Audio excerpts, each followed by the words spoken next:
Antes de começar, bem-vindos todos aqui à nossa palestra. Vamos a continuar aqui nosso estudo do número 4, com as 4 abominações em Ezequiel 8. Temos os textos aqui na apostila, na página 122. Mas também precisamos abrir as nossas Bíblias em Ezequiel 8.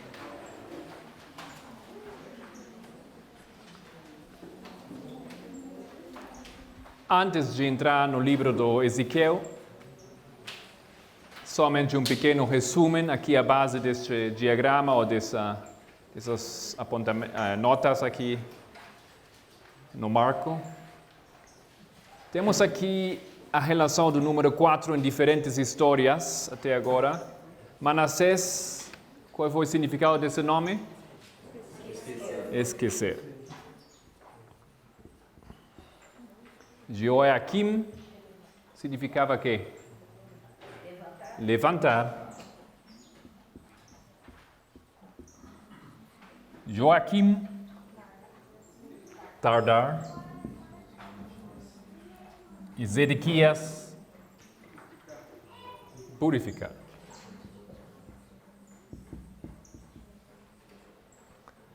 Muito bem. Temos visto ontem que tem uma relação desses 4 reis com os outros momentos da história do número 4. Aquele que esquece tem que ver com os esquecimentos do papado, 1798, o esquecimento do anticristo, 1989. Também temos visto que ele colocou a imagem do ciúme dentro do templo de Deus. Joaquim, ele que se levantou, o nome tem que ver com o levantamento no 11 de setembro, mas também com o levantamento de Jesus, que ele colocou como anjo do Apocalipse 10, os seus pés sobre a terra e sobre os mares, 11 de agosto de 1840. Ele foi aquele rei que destruiu, cortou os testemunhos da igreja. Joaquim, o nome significa tardar, tardança, o paralelismo com o tempo da tardança na história milerita, e também nosso tempo, estamos agora nesse tempo de tardança. Ele, no seu reinado, ou em relacionamento com ele, tinha uma profecia falsa, que ele vai voltar de Babilônia, que o rei vai ser colocado novamente sobre o trono. E essa profecia é uma profecia falsa, uma mensagem falsa, um reavivamento falso, uma falsa chuva seródia. E Zedequias, o último rei, que ficou cego, ele marca como por seu nome o purificamento do templo, no 22 de outubro de 44, mas também marca o fim desse processo. É um processo de 4 gerações, e ao final temos uma separação em 2 grupos, e um grupo fica cego para sempre. E isso é a lei dominical. Então vamos aqui abrir as nossas Bíblias em Ezequiel 8, começar a ler o texto. Não é este um análise em todo o sentido desse texto, mas uma análise debaixo da perspectiva do ponto de vista do número 4, ok? Sucedeu, pois, no 6º ano, no 6º mês, no 5º dia do mês, estando eu assentado na minha casa e os anciãos de Judá assentados diante de mim, que ali a mão do Senhor Deus caiu sobre mim.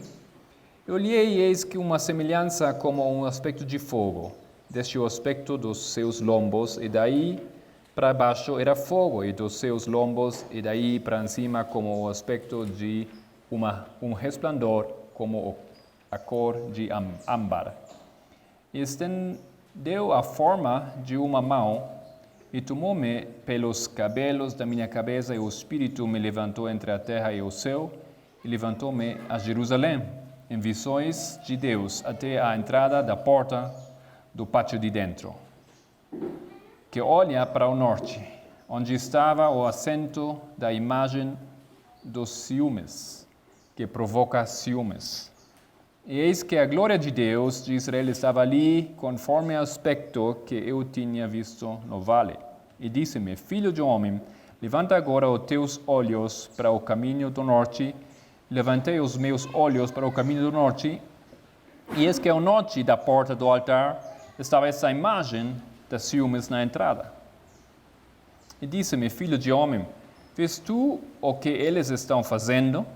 As grandes abominações que a casa de Israel faz aqui, para que me afaste do meu santuário, mas ainda tornarás a ver maiores abominações. Então aqui, a primeira coisa que ele vê é que nós já conhecemos a imagem de ciúme. Aparece novamente aqui. Lá no Louvre do Paris. Alguém foi lá de vocês para o Louvre do Paris? Ok. Tem um apartamento, uma secção das culturas egípcias e antes outras culturas, a Síria, etc. E tem muitos deuses, figuras, muitos. Eu vi uma multitude de deuses que pareciam sempre assim. Uma figura assim com os braços. Eu acho que a ideia deles, dos deuses, por isso eu faço essa imagem aqui de um deus, uma estátua, uma imagem do ciúme. Mas somente que eles colocaram aqui, ele vê a imagem dentro do templo. Claro, na aplicação primeira, histórica, lembramos que o Manassés foi aquele rei que colocou aquela imagem dentro do templo de Deus. Yeah? Mas essa é a profecia aqui também. É uma profecia e tem um sentido mais, além disso, um sentido para nós. Então temos aqui a história de uma imagem de ciúme colocada dentro do templo de Deus. E vamos abrir aqui as nossas apostilas na página 122, procurar o significado dessa primeira abominação. Fala assim, página 122, primeiro texto. É de Conflito dos Séculos, o grande conflito, página 494. Lúcifer poderia ter permanecido no favor de Deus, ser amado e honrado por toda a hoste angélica, exercendo suas nobres faculdades a fim de abençoar outros a glorificar o seu Criador. Mas diz o profeta: elevou-se o teu coração por causa da tua formosura. Corrompeste a tua sabedoria por causa do teu resplendor. Pouco a pouco Lúcifer veio a condescender como o desejo de exaltação própria. Estimas o teu coração como se fora o coração de Deus. Então, a primeira coisa aqui na rebelião do Lúcifer no céu foi ele tem ciúme de Jesus e ele quer ser mesmo colocar em cima de onde ele deve estar, ok? Ele causa isso por sua formosura, ele se elevar, colocar-se em um lugar onde ele não corresponde, onde ele não deveria ficar. Continuamos. Subirei acima, e tu dizias, acima das estrelas de Deus exaltarei o meu trono e no monte de congregação me assentarei, subirei acima das mais altas nuvens e serei semelhante ao Altíssimo. Em vez de procurar fazer com que Deus fosse supremo nas afeições e lealdade de suas criaturas, era o esforço de Lúcifer conquistar para si o seu serviço e homenagem, cobiçando a honra e o infinito Pai conferia ao seu Filho, Cobiça é algo assim como ciúme, não? Ciúme de alguém, cobiça de alguém. Então, isso é a primeira coisa que acontece aqui, onde? Dentro do coração do Lúcifer. É o primeiro passo que ele vai dar para se finalmente separar completamente do céu. E tudo isso tem que ver com o ego. Fala-se o seguinte parágrafo. O seu tudo se regozijava como refletir a glória do Criador e celebrar o seu louvor. E enquanto Deus assim fora honrado, tudo era paz e alegria. Uma nota dissonante, porém, deslustrava agora as harmonias celestiais, o serviço e exaltação em prol do eu, contrários ao plano de Cristo, do Criador. A inveja para com Cristo, o orgulho de sua própria glória. Porque esses são os primeiros passos.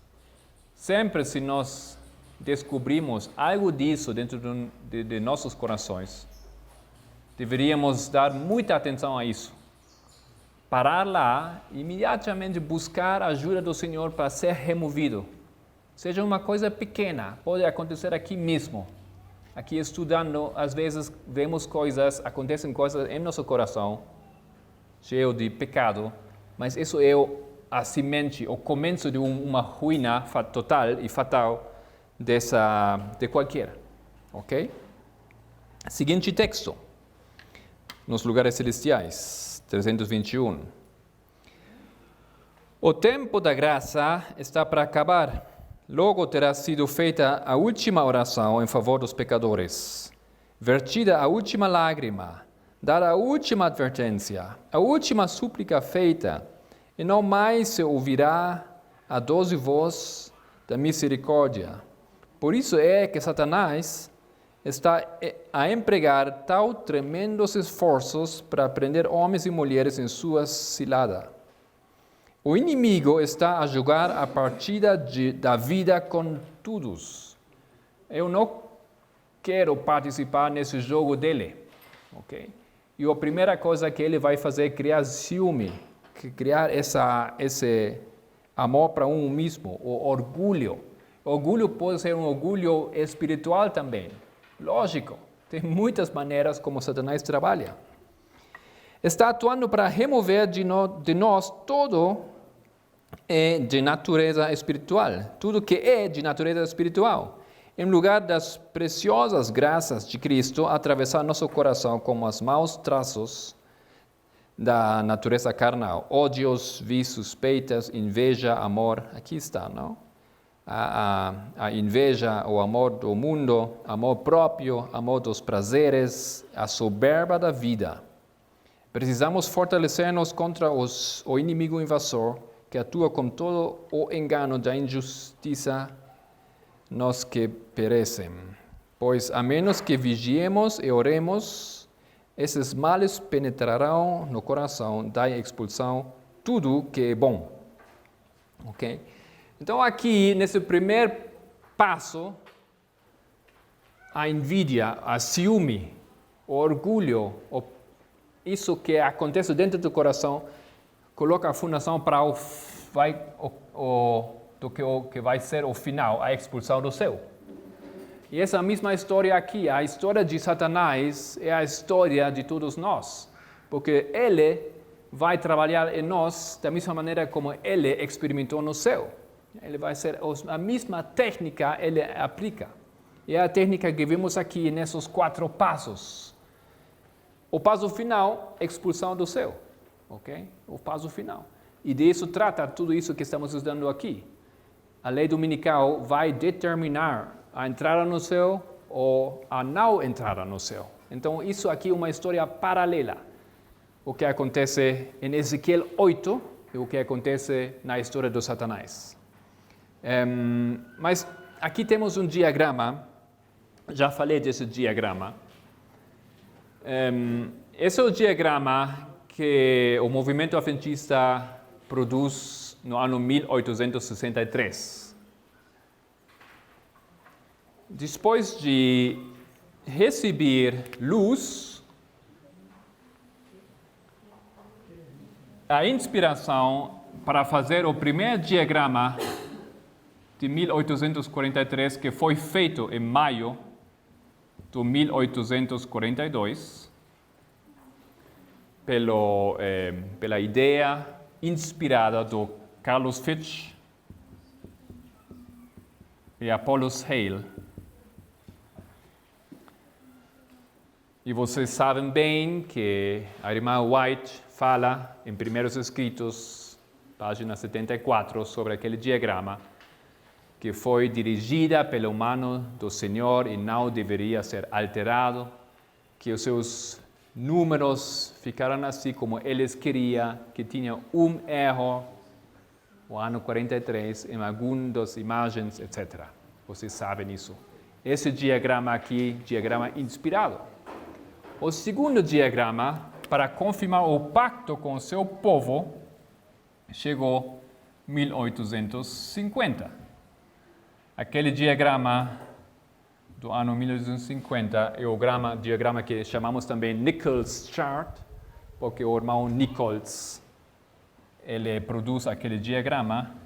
E tem vários textos da irmã White que ela teve visão, ela viu sobre aquele diagrama que deveria ser feito e que o Senhor estava na produção desse diagrama com o irmão Nichols.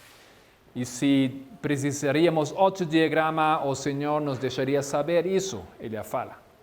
Então, esses dois diagramas são símbolo também das duas tábuas dos mandamentos, confirmando assim o pacto com o seu povo. Essa é outra temática, ok?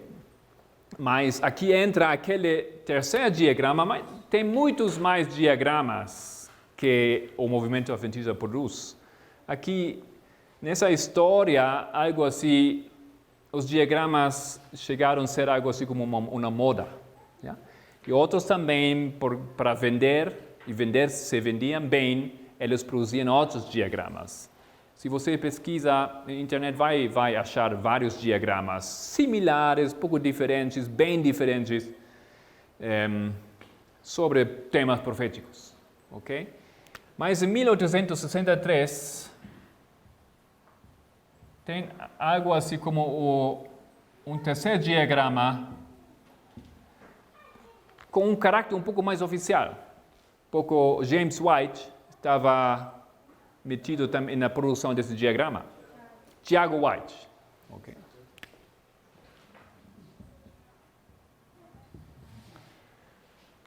E esse é esse diagrama lá. Esse é o diagrama de 1863. Como vocês facilmente podem ver aqui, é quase como aquele diagrama. Tem muita similitude. Tem a mesma estátua, tem as bestas aqui, tem o santuário, tem os 3 mensagens angelicais, tem Cristo. Ainda também tem os cavalos, Apocalipse 8, ok? Tem também um pouco mais de detalhe a profecia dos 2.300 anos. Tem Cristo também, ou não tem? E a Cristo já não está na cruz, não? Tem na cruz, mas não tem Cristo. E aqui tampouco, se vocês leem, fala the second woe, o segundo ai, mas não fala que é o segundo ai. E desde este diagrama em adelante, para o adventismo, fica cada vez mais incerto o que é tudo isso aqui. E não somente que ele não fala de algumas coisas, o que é o significado, não somente que tem removido Cristo aqui do centro, mas também desaparecem todas as profecias que não têm uma representação da imagem, mas somente ficam aqui como números. 2520 aqui já não está lá, por exemplo. E outras profecias mais. 508, onde está aqui? Não está. 1290 e outras coisas não ficam lá esse diagrama. É um diagrama complicado, porque se uno vê esse diagrama, parece tudo bem. Mas se uno fica pensando mais em detalhe, uno vê que não é tudo bem. é tudo bastante mal, esse diagrama, porque faltam coisas. Esses diagramas simbolizam o fundamento da nossa fé. Mas esse diagrama não tem mais o fundamento da nossa fé da forma completa. Okay? Faltam coisas, faltam pedras, faltam pedaços do fundamento da nossa fé, simbolizados, representados naqueles dois diagramas. Dessa maneira, compreendemos que esse diagrama se converte em uma imagem de ciúme. Okay? Porque não existe nenhuma referência que Deus inspirou aquele diagrama. Foi uma ideia deles de fazer isso. É mais bem como uma forma didática, é talvez bom usar isso como eu fiz aqui, sem colocar tudo que falta aqui, e vocês precisam escrever as coisas que faltam, mas a igreja hoje, que não sabia ou esqueceu da existência desse diagrama, hoje que estamos falando desses diagramas, ela novamente pegou aquele diagrama e colocou esse diagrama como o diagrama oficial, último da nossa igreja. E usando esse diagrama, você pode realmente atacar as verdades que nós estamos defendendo, porque aqui não existe 2520. Então, uma lógica simples, você poderia dizer, aqui a igreja se apartou dos 2520, por isso eles compreenderam que não é verdade, etc., etc. Yeah? Isso não é certo, simplesmente não fica lá, ok? Mas é certo também que a igreja se apartou das verdades em 1863. E isso é o que justamente acontece aqui no primeiro passo, na primeira geração do Adventismo. Quando o movimento adventista se aparta dos fundamentos da nossa fé e faz, assim, de maneira quase invisível, uma separação do fundamento. Aqui também vocês lembram que eles começam a ter dúvidas do espírito de profecia, apartando-se do fundamento. Então, a imagem de ciúme foi colocada dentro do templo de Deus, o templo de Deus, o povo de Deus, os adventistas, mas eles aqui, com essa imagem, simbolizando, representando os fundamentos da nossa fé, eles colocam aqui uma imagem de ciúme, porque é uma imagem incompleta.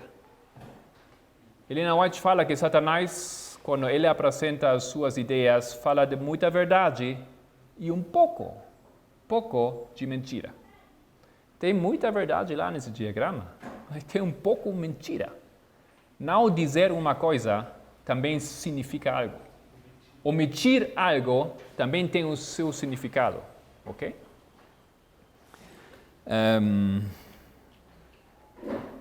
Ok.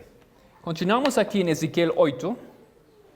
E vamos ao seguinte versículo 7. Ezequiel 8, 7. E levou-me à porta do átrio, então olhei, e eis que havia um buraco na parede. E disse-me, filho do homem, cava agora naquela parede, e cavei na parede. E eis que havia uma porta. Então me disse, entra e vê as malignas abominações que eles fazem aqui. Temos que sempre lembrar aqui, que tudo o que ele vê acontece dentro do templo. Yeah? Não uma visão além dos pagãos, fora do povo, não, é dentro do povo, e não somente dentro do povo, dentro do templo. Ou seja, o que acontece aqui, as abominações, acontecem dentro do povo de Deus. Continuamos. 10. E entrei e olhei, e eis que toda a forma de répteis, animais abomináveis e de todos os ídolos da casa de Israel estavam pintados na parede em todo o redor. Estavam em pé diante deles 70 homens dos anciãos da casa de Israel, e Azanias, filho de Safá, em pé no meio deles, e cada um tinha na mão o seu incensário, e subia uma espessa nuvem de incenso. Então me disse, viste, filho de homem, o que os anciãos da casa de Israel fazem nas trevas, cada um nas suas câmaras, pintadas de imagens, pois dizem, o Senhor não nos vê, o Senhor abandonou a terra. E disse-me, ainda tornarás a ver maiores abominações que esses fazem. Aqui a palavra que nessa tradução eles colocaram como câmaras, as suas câmaras, em inglês fala secret chambers, seria câmaras secretas, ok? E isso, claro, faz sentido, porque ninguém poderia ver o que acontecia lá dentro. Eles ainda achavam que nem Deus poderia ver aquela coisa que acontece. Muitas vezes, quando nós damos uma palestra sobre temas, sobre coisas que acontecem hoje em nossa igreja, muitos irmãos têm dúvida da certeza das coisas que estamos dizendo. Por quê? Porque a igreja não fala as coisas para todo mundo. A igreja não fez uma escola sabatina onde fala que nós já não acreditamos no 22 de outubro de 1844. Eles não falaram isso para todo mundo, oficialmente. Mas se você estuda o que os teólogos da nossa igreja publicam, eles sim falam assim. Nos anos 80, por uma consequência lógica de rejeitar o significado do 508, cada adventista que compreende que o contínuo simboliza o ministério de Cristo, tem que rejeitar a obra de Cristo no 22 de outubro de 1844. Mas vocês não vão achar essa informação assim facilmente de publicado, ou na escola sabatina, só para dar um exemplo. Então acontecem coisas secretamente que nós não sabemos. Vocês lembram que nos anos 1950 a igreja fez esses encontros secretos com Walter Martin e Donald Barnhouse, aqueles teólogos evangelicais. E nesses encontros secretos, realmente secretos, a igreja não sabia nada por muitos anos, eles fizeram muitas coisas e entregaram muitos pontos de fé ou de nossa convicção teológica para receber em torno que eles diziam que nós somos também uma igreja protestante, ok? Bom, câmaras secretas, o que significa isso? Vamos ter que ler mais alguns textos aqui. Por exemplo, Mateus 24 fala disso. Mateus 24, versículo 23.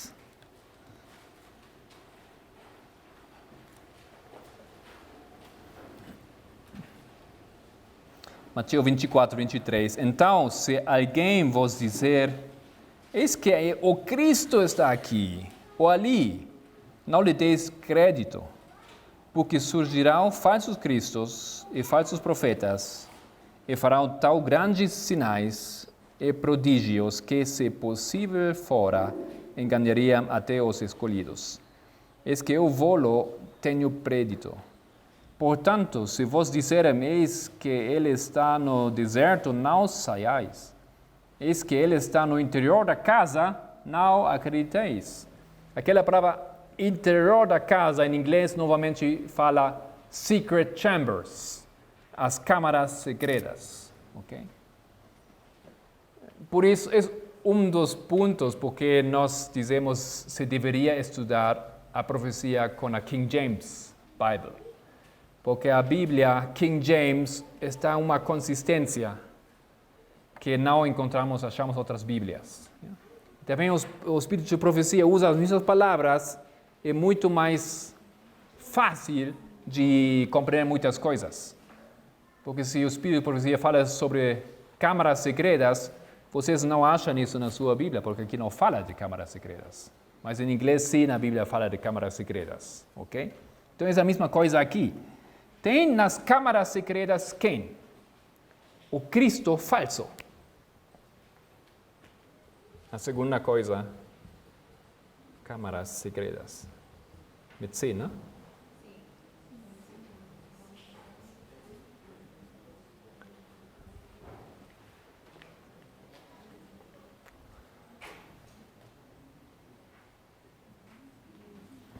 Ok.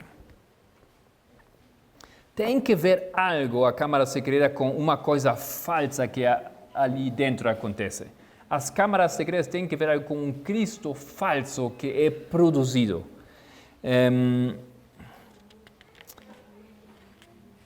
Vamos ler aqui o seguinte texto do Desejado de Todas as Nações, página 631, estamos na página 123.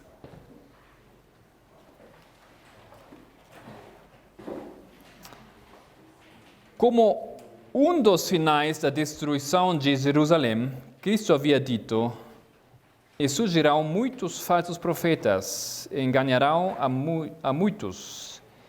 E querem-se falsos profetas, enganando o povo, e levando grande número ao deserto, mágicos, exorcistas, pretendendo miraculoso poder, arrastrarão o povo após si, as solidões das montanhas. Mas essa profecia foi dada também para os últimos dias.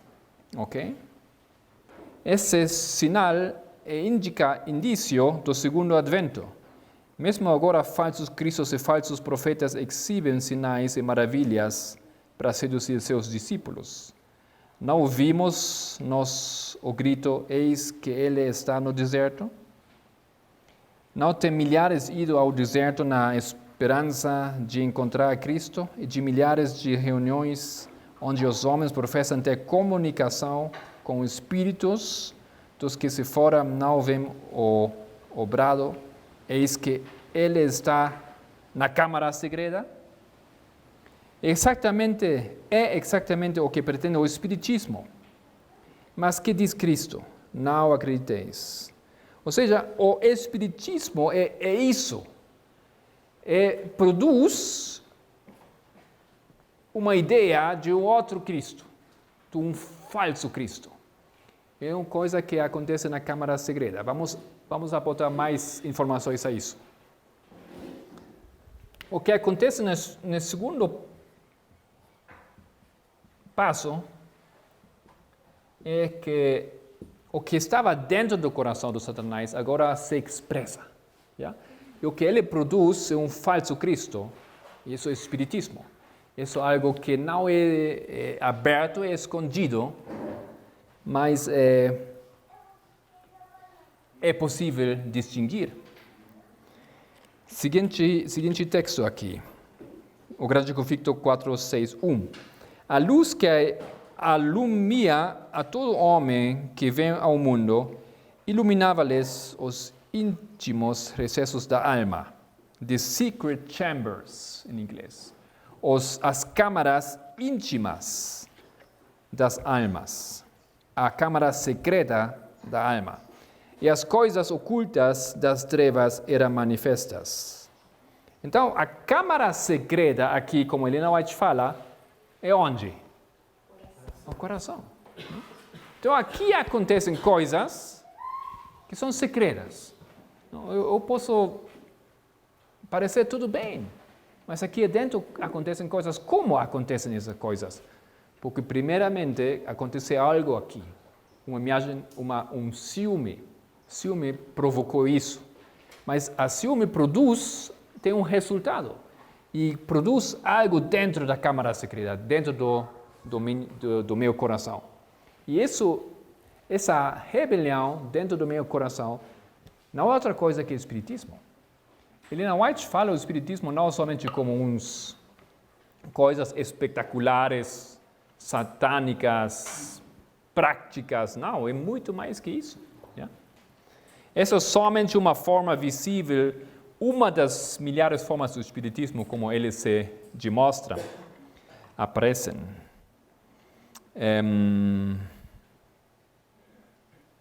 Ok.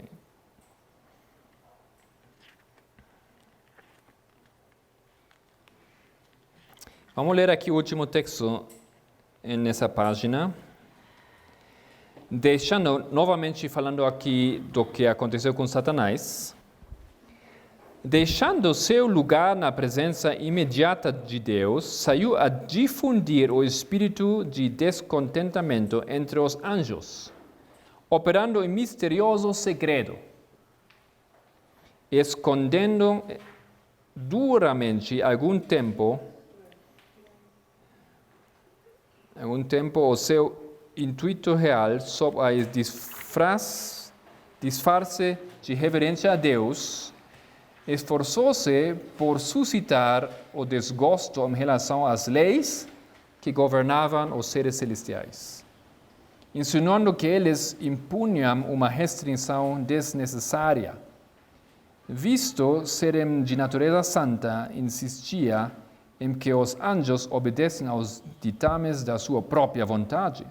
Procurou agerimentar as simpatias em seu favor, propalando que Deus o tratara injustamente ao conferir honra suprema a Cristo.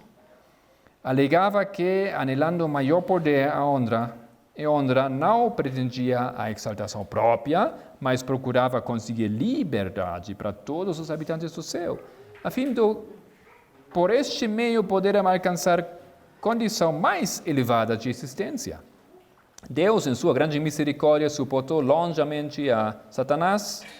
Este não foi imediatamente degradado da sua posição elevada, quando a princípio condesceu como espírito de descontentamento, nem mesmo quando começou a apresentar as suas falsas pretensões diante dos anjos fiéis. Mas como ele trabalhou com os anjos fiéis? Em segredo. Yeah? Ele colocou vamos falar lá, e falou lá na esquina, para que outros não participem. Ele trabalhou um a um, assim, não? Ele não foi aberto, e tampouco ele foi aberto com o que ele apresentava a eles. Não foi a verdade que ele falava para eles. Tinha outra ideia do que ele queria transmitir.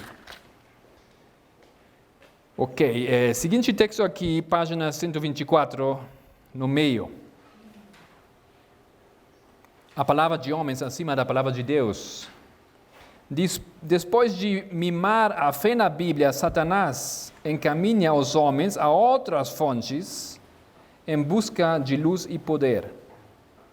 Então, o que primeiro acontece é minar a fé na Bíblia. Quando ele tem logrado, ele vai ao seguinte passo. Yeah?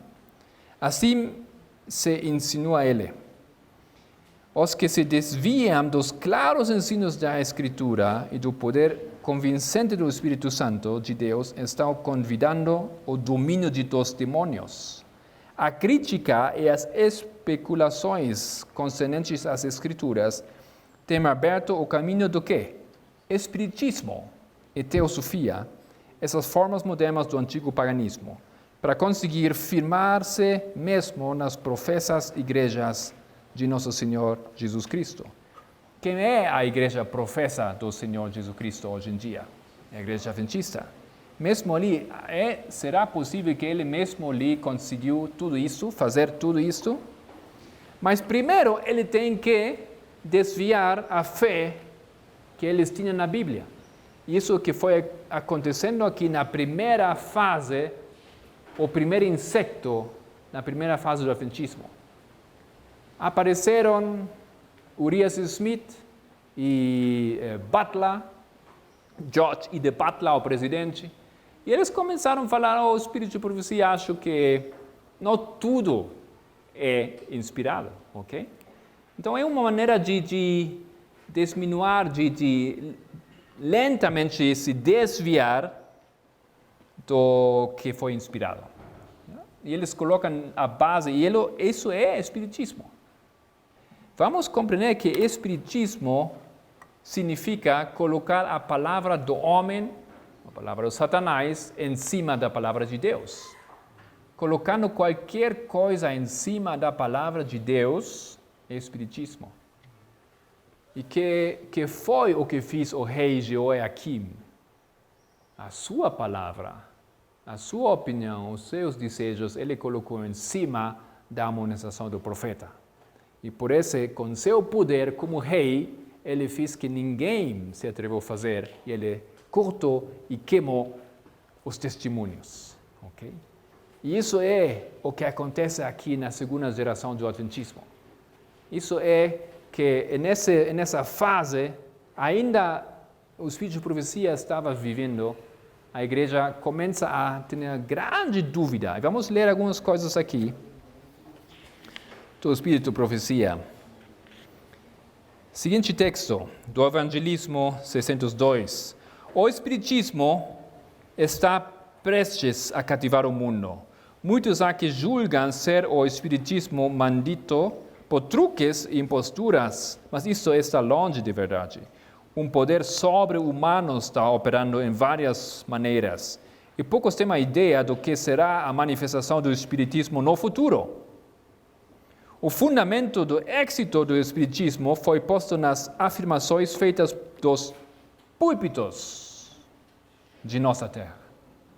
Nós estamos falando aqui do êxito, o fundamento do êxito do Espiritismo.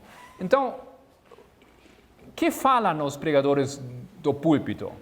Eles basicamente interpretam a Bíblia, ok? Essa é a ideia do que acontece no púlpito. Mas ela fala aqui, nesse momento, pregando, os pregadores no púlpito, eles colocaram o fundamento do Espiritismo. E isso é justamente isso. Isso é algo que acontece nas câmaras secretas. Isso é colocar o homem, a palavra do homem, em cima da palavra de Deus. A doutrina da consciência após a morte e o espírito dos mortos comunicar-se com os vivos não tem fundamento nas Escrituras e, todavia, dá ele aqui uns exemplos importantes. Não? São coisas de interpretar a Bíblia, uma ideia humana colocada em cima da interpretação bíblica. Por meio dessa falsa doutrina, se tem aberto o caminho para os espíritos de demônios enganarem o povo, apresentando-se como os mortos. Instrumentos satânicos personificam os mortos, etc. Okay? Temos aqui uma coisa não fora da igreja, mas dentro da igreja. Temos aqui algo que acontece em segredo, não aparece assim, mesmo desde o púlpito se transmite essa mensagem. Isso que acontece aqui na segunda geração do Adventismo, isso que aconteceu com Joaquim. E também temos aqui 2001. O que aconteceu em 2001 em referência ao Espiritismo? Tem alguma revelação do Espiritismo em nossa igreja, não 11 de setembro, mas em setembro de 2001? Sim, teve. Exatamente assim, vocês podem ver isso na página 125, onde fala setembro de 2001. International Board of Ministerial and Theological Education. Como fala board? Uma comissão internacional, ministerial e teológica sobre a educação. Ou seja, eles tomaram decisões como deveriam ser educados os diferentes tipos de líderes religiosos dentro da nossa igreja. Pastores, anciãos e diferentes instrutores bíblicos, etc. É um documento que você pode achar ainda. Um PDF, embaixo fala como é o nome dele, Handbook of Seventh-day Adventist Ministerial and Theological Education. Ok? E é lá, ele tenho lido isso, fala claramente que nós precisamos colocar a formação espiritual como um dos pontos precisos para a formação dos diferentes líderes espirituais dentro da nossa igreja. Que é isso? Isso é espiritismo. Isso é colocar técnica da igreja romana católica para a formação de todo líder religioso em nossa igreja, oficialmente colocado aqui. Isso é uma paralela. Espiritualismo. Vocês falam espiritualismo? Ok. Bom, lá na mesma página em cima, o segundo texto, Testemunhos para a Igreja, tomo 1, 343. 125 em cima. Algumas pobres pessoas que foram fascinadas com as eloquentes palavras dos ensinadores do espiritualismo. Alguém lembra quem é aquele que fala de maneira eloquente? Tem da Satanás, mas tem um Deus na mitologia grega e também romana que fala eloquentemente. Hermes, ok? Essa é uma das suas características. Não, ele não é o Deus. O falar de uma maneira eloquente significa eu tenho que transmitir uma mensagem, mas vou transmitir essa mensagem de maneira que ninguém se ofende, por exemplo. Eu posso dizer uma coisa e o povo acha que é bom, mas é mau, porque eles não compreendem o que realmente eu estou dizendo, porque eles estão ouvindo e parece tudo bem bonito, ok? Algumas pobres pessoas que foram fascinadas com as eloquentes palavras dos ensinadores do espiritualismo, e de onde falam aqueles ensinadores do espiritualismo? Helena White falou dos púlpitos, também de outros lugares, mas dos púlpitos, não? E submeteram-se à influência, descobrem posteriormente seu caráter mortífero e querem renunciar a ele e fugir-lhe, mas não conseguem. Satanás as segura por seu poder e não as quer deixar libertarem-se. Sabe que são indubitavelmente suas enquanto aceita sob controle especial, mas que se uma vez se libertarem do seu poder, nunca mais as poderá levar outra vez e crer no espiritualismo e a se colocarem tal diretamente sob o seu domínio. O único meio de essas pobres pessoas se livrarem de Satanás é discernirem entre a pura verdade bíblica e as fábulas. As fábulas é uma das coisas que produz o espiritualismo, ok? E é a única maneira de se separar. Fábulas, coisas que não, interpretações não certas dos símbolos bíblicos. Yeah? É uma coisa que acontece em relação com a palavra de Deus. Colocar a palavra do homem, colocar a palavra do Satanás em cima da palavra de Deus. O ministério popular, seguinte parágrafo, não pode resistir com êxito ao espiritualismo. Nada possuem com que proteger seus rebanhos desta fatal influência. Muitos dos tristes resultados do espiritualismo pesarão sobre os pastores desta época, pois têm pisado a verdade a pés e preferido em seu lugar as fábulas. O sermão pregado por Satanás a Eva sobre a imortalidade da alma, certamente não morrereis, tem eles reiterando do púlpito, e o povo o recebe como pura verdade bíblica. É o fundamento do espiritualismo. Então, a palavra de Satanás colocada em cima da palavra de Deus de uma maneira eloquente, então isso é espiritualismo. E quando a igreja faz isto, que por a sua própria inteligência, por a decisão dos líderes, por a decisão de uma congregação da maioria dos que votaram, eles acham que a luz de 1888 não foi a luz do céu.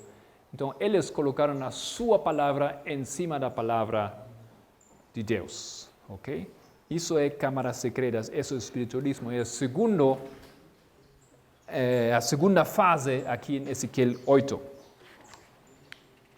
E aqui tem o último texto nessa página, o texto que nós conhecemos bem. O inimigo das almas tem procurado introduzir a suposição de que uma grande, página 125, embaixo, o inimigo das almas tem procurado introduzir a suposição de que uma grande reforma deveria efetuar-se entre os adventistas do sétimo dia, e que essa reforma consistiria em renunciar às doutrinas que se erguem como pilares de nossa fé e empenhar-se num processo de reorganização. Bom, já temos apresentado outras vezes que Helena White fala que o fundamento da nossa fé foi colocado em um tempo específico, desde 1840 até 1844. Okay? E os pilares logo foram colocados também. Okay? Mas o edifício está estabelecido, já tem fundamentos, já tem pilares. E o que acontece aqui, que a grande reforma quer remover os pilares. E não é difícil de compreender o que significa isso. Se você saca o fundamento, isso é o que significa isso, de remover o fundamento, remover os pilares de nossa fé. E lá nesse diagrama, por isso estou dizendo isso, é um símbolo da ciúme, porque lá faltam algumas coisas fundamentais. Seguinte página. Não, ainda falta acabar aqui, desculpem. Se tal reforma se efetuasse, qual seria o resultado? Seriam rejeitados os princípios da verdade que Deus, em sua sabedoria, concedeu à igreja remanescente. Nossa religião seria alterada. Os princípios fundamentais que têm sustido a obra nesses últimos 50 anos seriam tidos na conta de erros. E isso é realidade hoje em dia. Isso é o que já aconteceu em nossa igreja. Estabelecer-se-ia uma nova organização. Escrever-se-iam livros de ordem diferente. Quando, aqui nesse processo, a igreja começa a escrever livros de outra ordem, livros com outra teologia, outros que têm basado em la educação. Aqui, talvez um dos primeiros livros aqui é a Doutrina de Cristo, de Prescott, que simplesmente coloca a igreja em outro caminho, outra ideia do Cristo. É justamente isso, espiritualismo. Okay? 1919. Alguns preferem ver 1919 como parte desse segundo processo. Também vocês podem colocar isso como parte da terceira geração do adventismo. Mesma coisa, ok? Então, isso acontece aqui. Também, quando a igreja aqui, nessa fase, começa a fazer as recompilações dos escritos de Helena White, cortando um pouco aqui, cortando outra coisa lá e fazendo novos livros, que, lamentavelmente, não sempre apresentam uma ideia correta do que Helena White falou. Causam problemas. Um dos grandes problemas que a nossa igreja, que nós temos hoje em dia, é a ideia da deidade. Okay? E esses problemas têm muito que ver com como os livros foram... Divinidade. Ok? Divinidade. Tem que ver isso com livros, porque outros idiomas, outros países que não falam inglês, eles somente têm aqueles livros. E tomam livros e às vezes tem parágrafos onde você não tem ideia de que ele realmente fala. E às vezes, dessa maneira, textos estão fora do contexto. E isso permitiu desenvolver ideias dos antitrinitários ou trinitários ou o que seja, a base desses livros, porque eles vêm com os escritos de Helena White. Mas se você tem o inglês, você tem o texto original, você mostra o contexto, algumas coisas seriam mais fáceis de ver. Seria mais fácil de ver o que é a verdade. Esse é um dos aspectos que eu tinha visto em relacionamento com esse aspecto. Só um exemplo.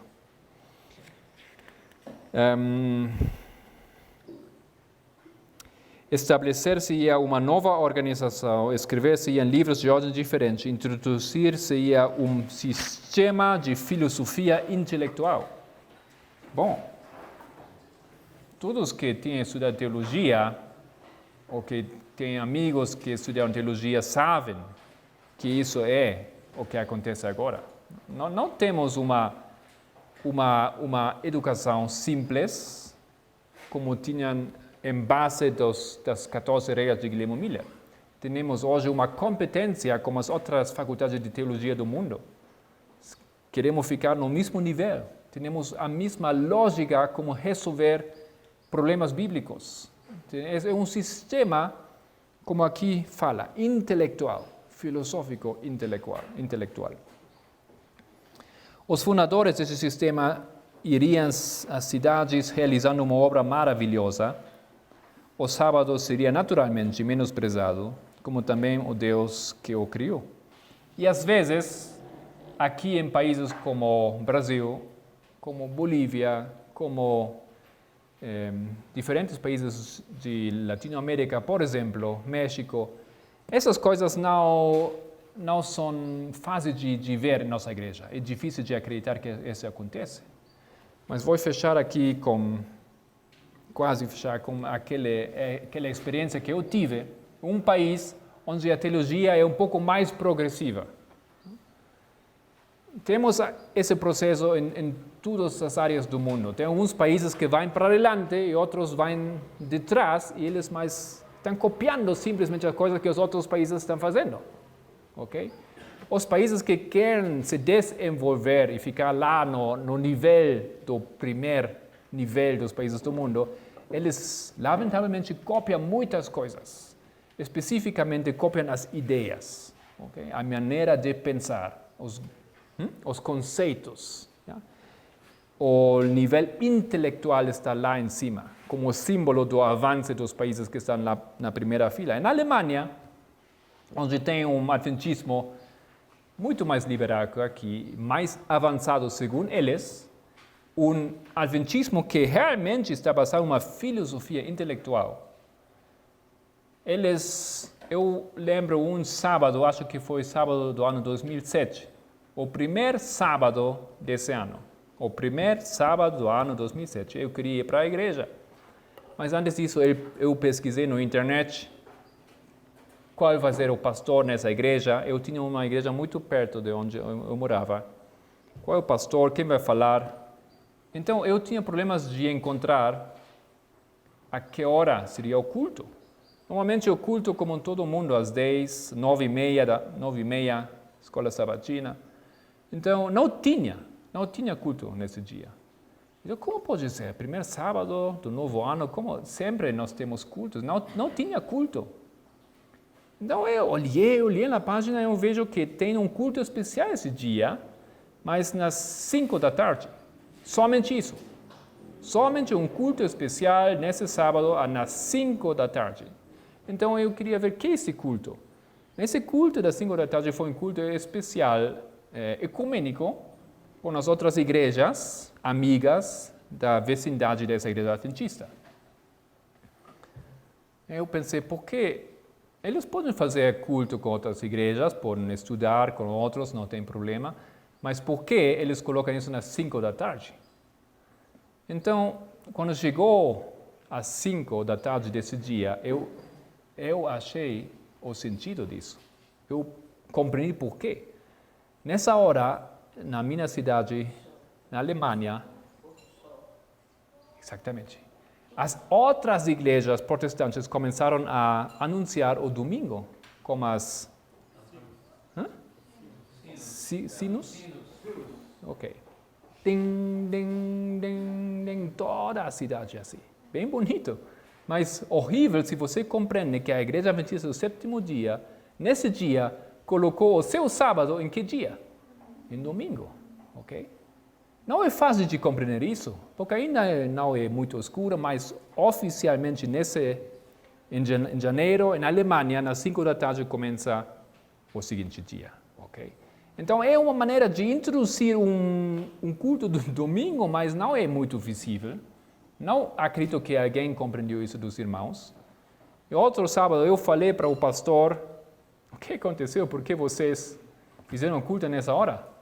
Você não viu que isso realmente foi no domingo? Ele ficou assim, certo, não? Dá maneira de ver isso assim, não?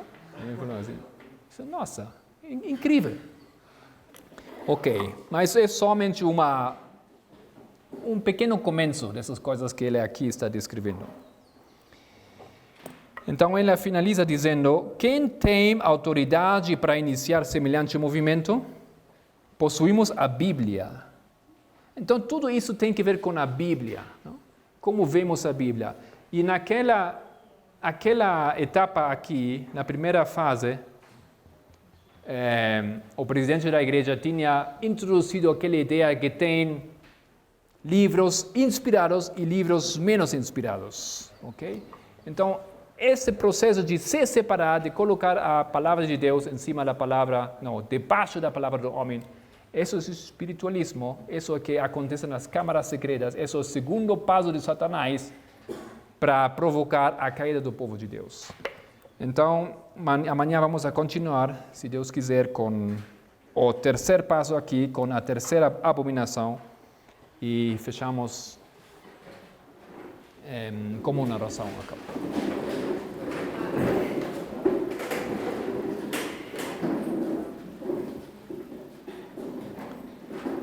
Nosso querido Deus, que eres um Deus santo, maravilhoso e cheio de misericórdia também. Graças por dar-nos essas profecias, anunciando-nos o que iria de acontecer nessas últimas horas da história dessa terra. Querido Deus, precisamos compreender e precisamos colocar nossos pés sobre um fundamento. Precisamos nos preparar porque queremos avisar a todos que estão a nosso alcance para se levantar. Estamos em condições muito difíceis, muito tristes, mas ainda tem esperança, tem luz, tem uma mensagem que pode levantar o seu povo.